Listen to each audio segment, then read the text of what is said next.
Isang mapagpalang araw po sa ating lahat. Magandang araw at magandang gabi. Mega love shoutout po dyan sa mga solid supporters ng EDC, mga silent viewers at mga OFW. Shoutout po. At so ayun po, may panibago po ulit tayong pag-uusapan ngayong gabi mga kalingap.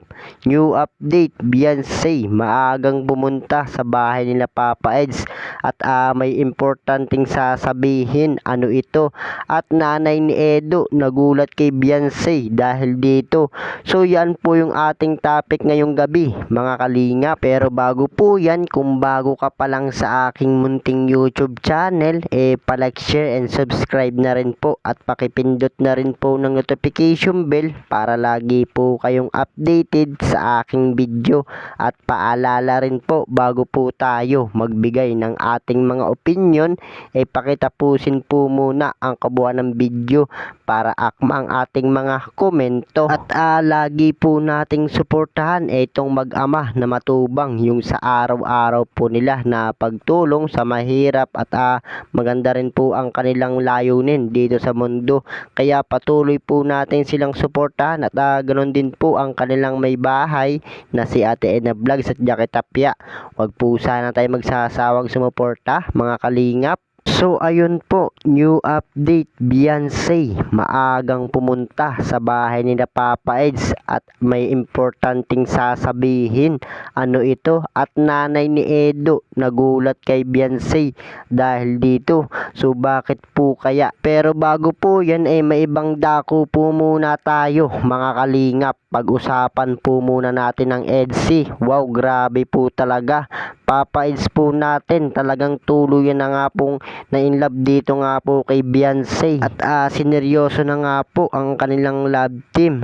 Kumbaga mga kalingap, yung kanilang relasyon talagang desididong-desidido na nga po etong si Papa Eds natin mga kalingap. So syempre mga kalingap at etong si Papa Eds po natin natutuwa nga rin po at si Beyonce nga po yung kanyang kalab team. So para sa kanya mga kalingap, napaisip na nga po ito at sineryoso na nga po niya ang kanilang relasyon. At eto na nga po ang tanong ng marami, lalo na nga po dyan yung mga solid supporters ng EDC.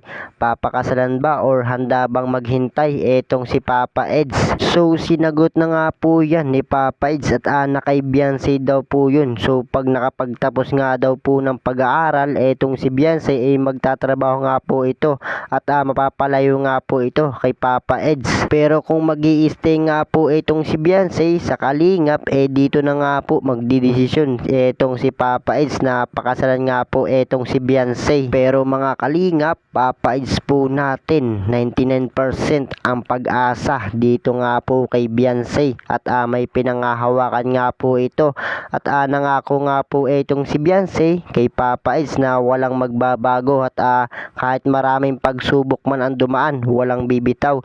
So malaki nga po ang tiwala ni Papa Eds kay Beyonce. At so ayun po, balik nga po tayo dito sa ating topic ngayong gabi mga kalingap. Beyonce maagang pumunta sa bahay ni Papa Eds at may importanteng sasabihin. Ano ito? At nanay ni Edo laking gulat nang makita si Beyonce. So syempre mga kalingap, nagulat nga po etong nanay ni Edo at laking tuwa na rin po dahil pumasyal nga po ito sa kanilang bahay. Syempre mga kalingap, nagulat nga po ito at ngayon lang po nakapagsama ng girlfriend etong si Papa Eds sa kanilang bahay mga kalingap.